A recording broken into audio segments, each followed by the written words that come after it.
बाबा बच्चों के मन को पढ़ लेते थे। बच्चों के मन में कोई हलचल भी हो तो उस आत्मा को देखते ही उसको राय आदि देते थे। एक बार बाबा कुटिया में बैठे थे। मैं वहाँ गई। किसी कारण से मन में हलचल हो रही थी।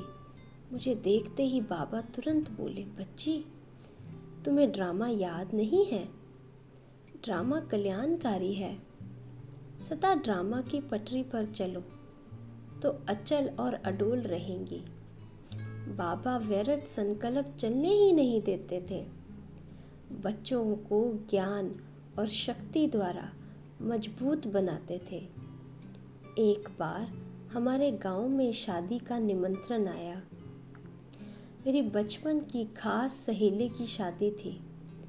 हमें जो भी काम करना होता था तो हम बाबा से पूछे बगैर नहीं करते थे।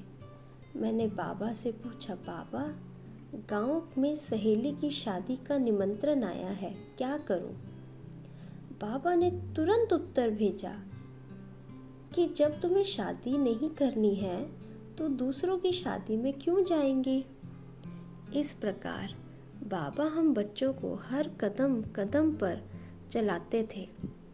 बच्चों के हर पत्र का उत्तर बाबा खुद देते थे।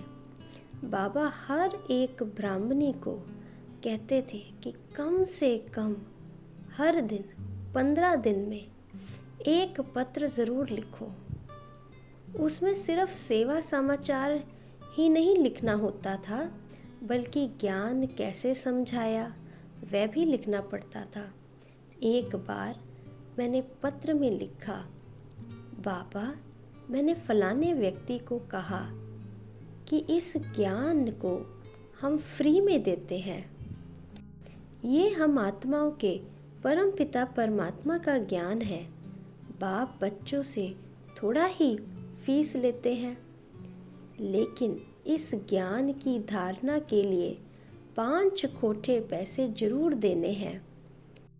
इसके उत्तर में बाबा का लंबा चौड़ा पत्र आया कि तुमने 5 खोटे पैसे क्यों बोला? वे लोग समझेंगे कि ये पैसे मांगते हैं। इस तरह बाबा हम बच्चों की हर बात पर ध्यान देते थे और सुधारते थे।